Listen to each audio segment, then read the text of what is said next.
Welcome to the Mike Litton Experience Podcast. Mike has over 31 years experience in real estate, finance, and investing. He's passionate about being a father, a teacher, a realtor, an investor, and a leader. Everyone has a story, and our passion is to help them tell it. And now, introducing the host of the Mike Litton Experience, Mike Litton. So what can you expect from the Mike Litton Experience? You can expect stories that will inspire, motivate, advice that will sharpen your focus, and expert information on real estate, finance, and market conditions.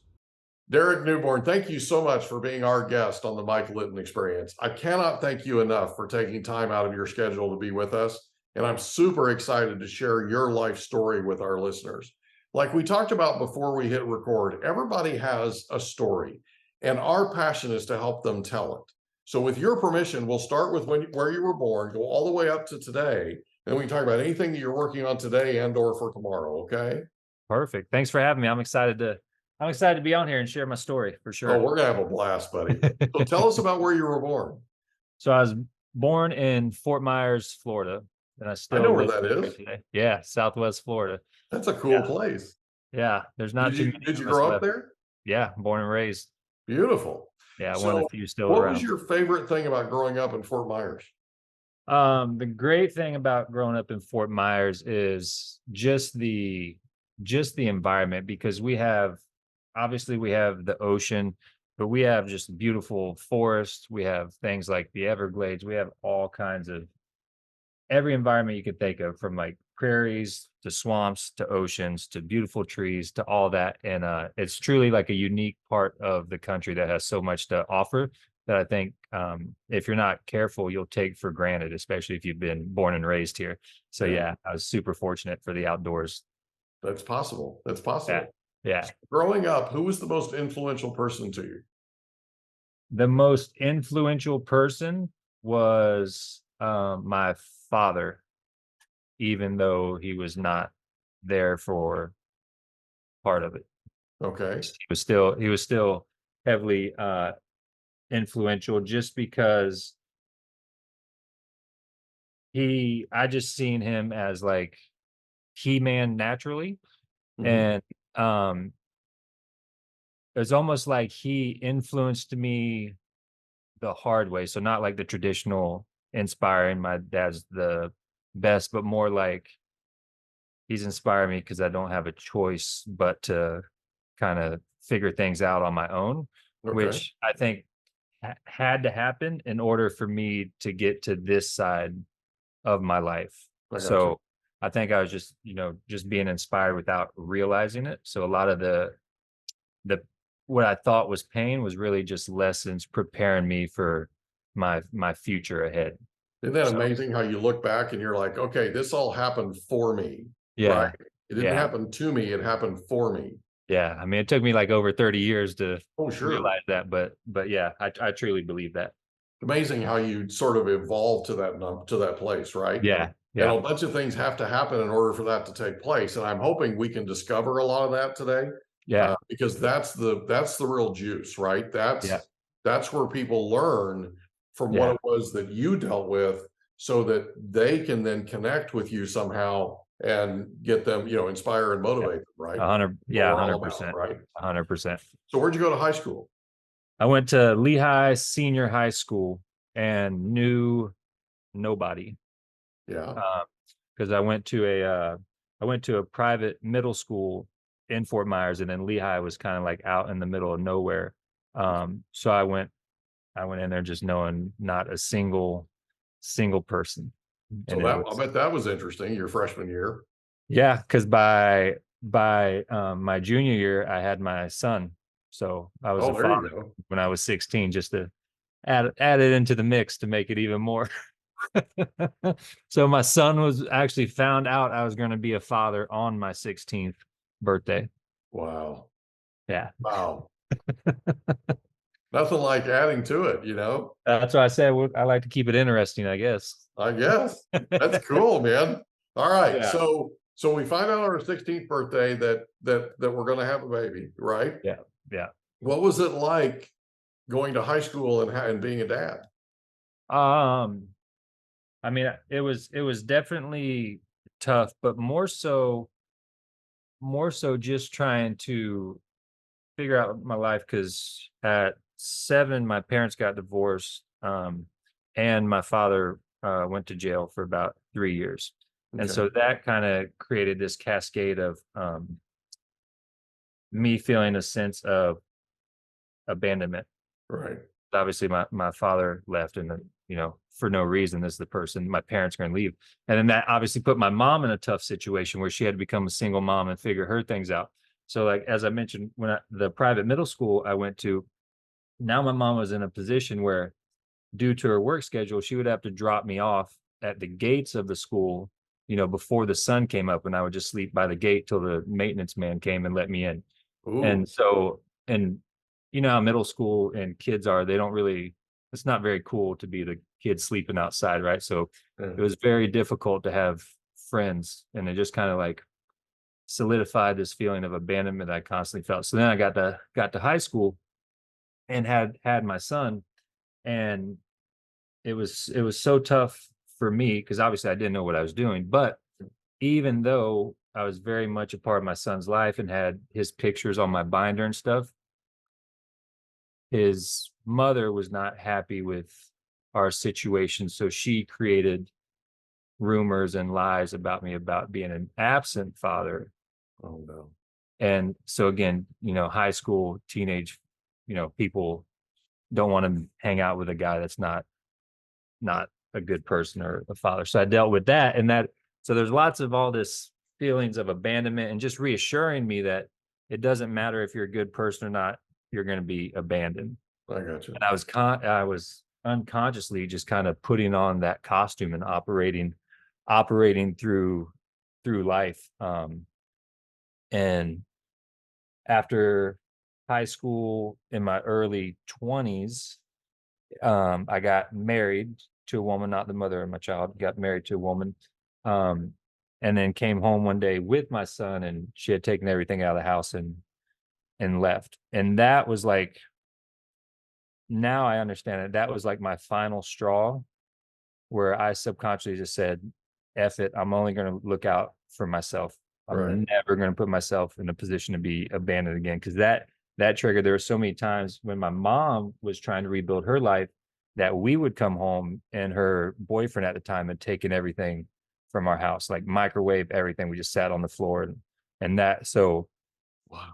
like I said, I hit that wall after my divorce where I was just, I'm never going to let somebody abandon me again.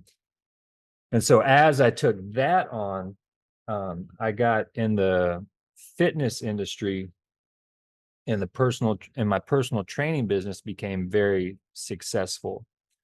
From that personal training business, I got discovered through social media, and became a full-time fitness model because of that, and because of my looks and all that. And as I was getting more attention, more notoriety, I was still kind of unaware of my abandonment issues. Hmm. So I had a full-time girlfriend, happy relationship, and all that. And the more attention I was getting from modeling, the more self-sabotage I started doing because I didn't ever want to be abandoned again. So that was like, lying and cheating on my girlfriend, and lying and cheating made me feel worse about myself. And I couldn't understand why I was being so terrible to my girlfriend, even neglecting my son as far as spending time with him, Yeah. uh, not caring about my parents or anything, just so self-absorbed. And the more it just kept growing, the more attention I got. So on the outside, I had a successful business, was successful modeling career.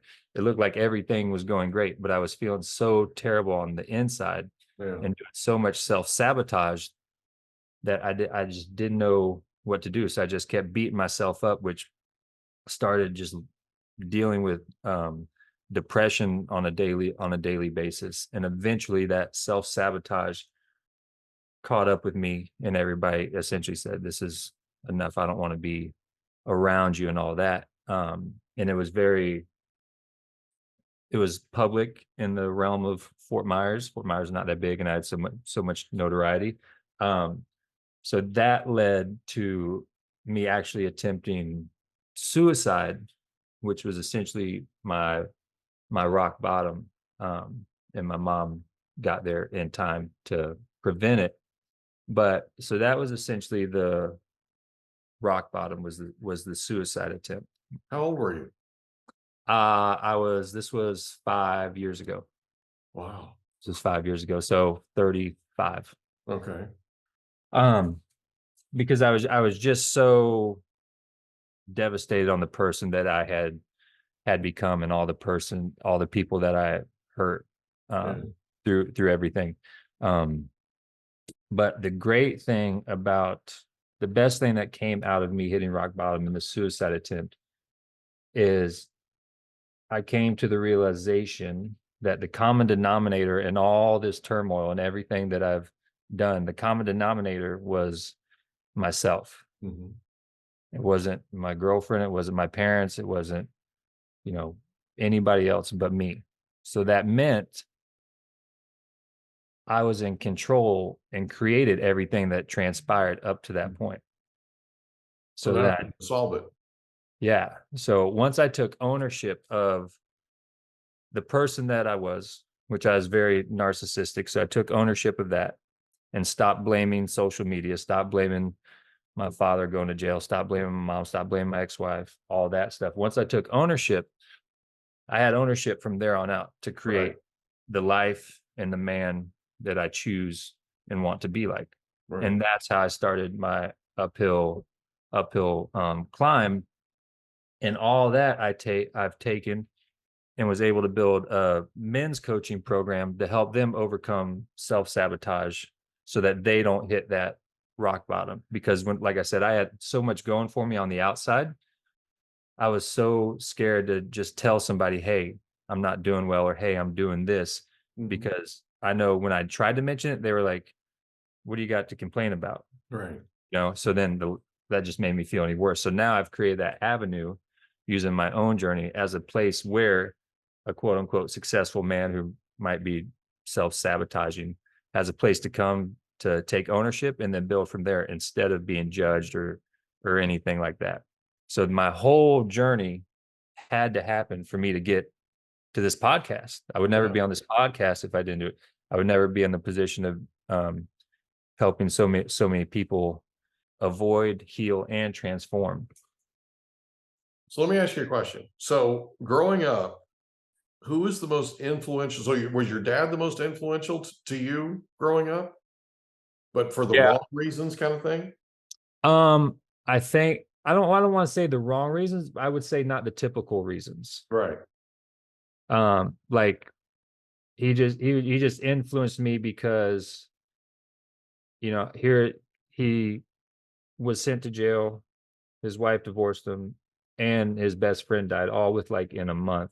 So I Wow. think he influenced me of like me just grinding it out. Like Right. you have to be tough. So like the things I was going through, I just like, this is, I guess, how I got to live. And I just, got does you. that make sense? So he's in jail for 3 years. Mm-hmm. He gets out. Mm-hmm. Then Yeah. what happens with your relationship with him? And then we start building a relationship. Obviously it takes a while for him to get on his feet. Yeah. He lives with his aunt and stuff. So then, I go back and forth like joint custody type of deal. But just like with my situation, that I said was public in Fort Myers, his situation was also public again. So like certain parents don't want their friends hanging out with the kid's dad that's gone to jail. Right. Right. So there was always like stipulations that I was not worthy or good enough. Right. And like I said, I see my father dealing with the same things of like, you got to be tough. That's just how it is. No reason to complain. So I think that influenced me to keep going. Yeah. So you go to high school, you graduate high school, Mm-hmm. and then what do you do after high school? So after high school, I went to college in Tennessee for 4 years. Okay. And University of Tennessee? no, Tusculum College in Greenville, Tennessee. Okay. What'd Smaller you college. Mass communications. Okay. And that was, again, I think it had to happen for a reason, because at the time I hated Fort Myers just because everything that I'd been through. I was so ready to get out. To And detach. yeah. Yeah. And then getting out of there allowed me to kind of fall back in love with my home and my roots. And I came back to it. So I think, again, it's one of those things that I would have never made it if I didn't leave for those few years. So did you have a favorite subject in college? Man, no, I did not. No. I mean, I barely participated in college. Like, no, I just to be honest, I did it to suffice my parents, because they were like shell shocked that I had a child, number one. Yeah. So they're like, we cannot, like, you have to get out of here to quote unquote save yourself or make something of your life. This was back in like early 2000s. They don't have that Right. mindset now, but at the time Yeah. they were shell shocked. So I kind of just went up there and just went through the motions, because that's what you were supposed to do when you got out of high school. So you kind of did the league minimum. Yeah, exactly. Bare minimum to get me out of there. Okay. Yeah. So why do you think that is? Why do you think so when you're in college, it's your first time away from home, right? Yeah. Yeah. What's that like?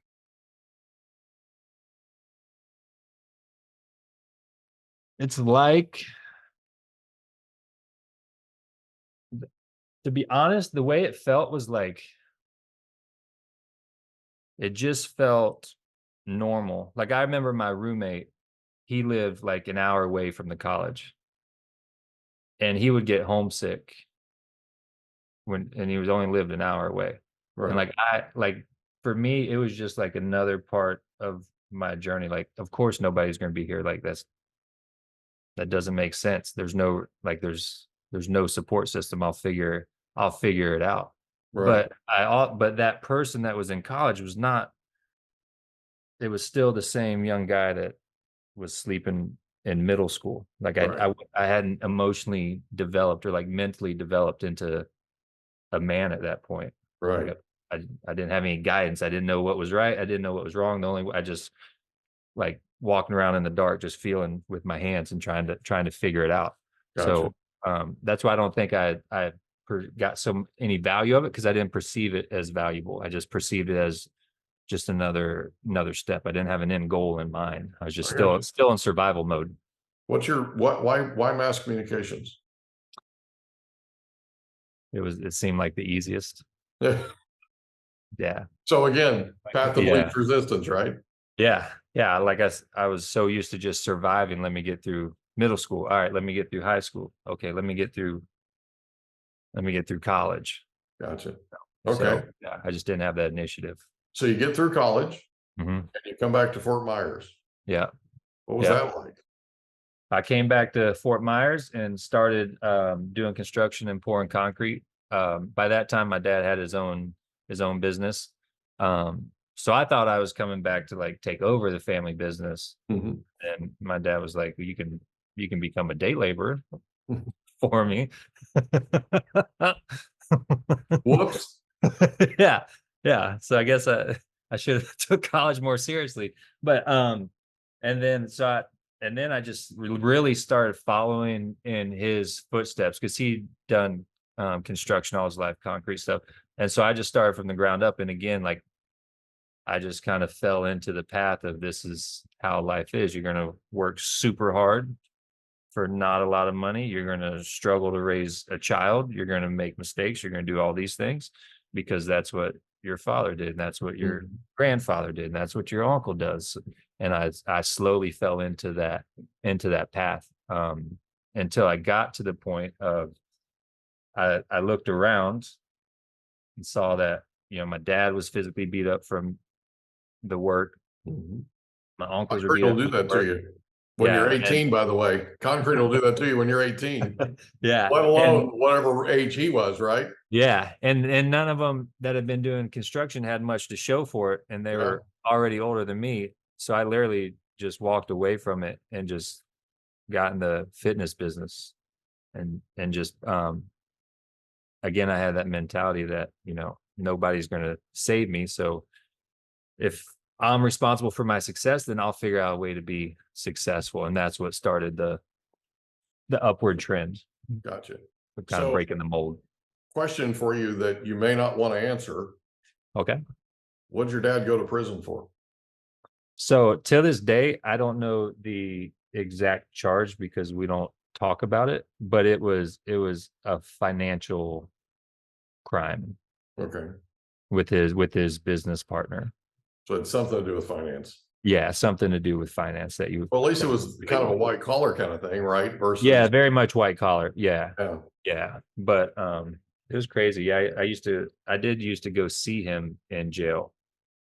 And I'll never forget just sitting in a prison yard, just like clinging to him because you only get like 30 minutes, and it was like an 8-hour drive to go see him. And you just sit there and again, like I didn't think it was anything crazy of me just hanging out in a prison yard with my dad. Yeah. But again, it's just one of those things that Kind of surreal. shaped me. Yeah. Now You're looking how back. old at that point? From like 8 to 11, 7 to 10, somewhere Well, around. that had a real impression on you. Yeah. I didn't realize it till like once I hit rock bottom, I started reverse engineering, backtracking through my life. And like I still remember vividly when they both sat me on the floor, like, I'm going away. I was like, what are you talking? You can't. Yeah. And Dads that was don't it. go away. Yeah. All right. I knew That's nothing not the about way that. this is supposed to work. All right. Nobody else's dad's going away. Exactly. Yeah. And that's the toughest part, right? Because now he's gone. Nobody else's dad is left. Right. Right. Yeah. So now you're without a dad, technically, right? Yeah. And mom now is having to try to struggle because dad's not bringing any income in. Mom now has to struggle, right, to try and Yeah. make ends meet. And it just snowballs from there. It just gets worse and worse and worse. Yeah. So let me ask you this. What was it like to be a single dad in college and be that far away from the boy? That was the hardest part. I mean, they would bring him up. And it almost felt like, again, it's so surreal because it almost felt like I was doing my prison sentence Yeah. Yeah. for something that I didn't do. Yeah, you're gone 4 years, he was gone 3, right? But here's the thing. There's not a big difference in age. Okay, because by the time you're going away, he's what, 4 or 5, and you were 6, I think. Yeah. So all of a sudden it's like this repetition thing. Cycle. Right. The one thing is you can come back during breaks and that kind of thing. Dad couldn't. Right. Right? I mean, eventually, right? But so Yeah, so there was a generational cycle that was repetition. occurring. Yeah, because I know my dad's father, he would just leave on a whim in his life. So I was stuck in this generational curse. And your dad really, it sounds like, didn't know any different. No, right? It was the way he was raised, and a lot of times that's what happens. We're raised a certain way. That's how we, that's what we know, and so that's what we replicate. Yeah, and that's what. We hope you enjoyed another episode of the Mike Litton Experience. If you did, do us a favor, smash that subscribe button, tell your friends, family, and coworkers about our program, and wherever you get your podcasts, please leave us a rating. It helps us to connect with quality people just like you. And that's a wrap. Another episode of the Mike Litton Experience in the books. Reach out to Mike on Instagram at Litton Realty. Want to meet with Mike? Check out calendly.com/Rio760.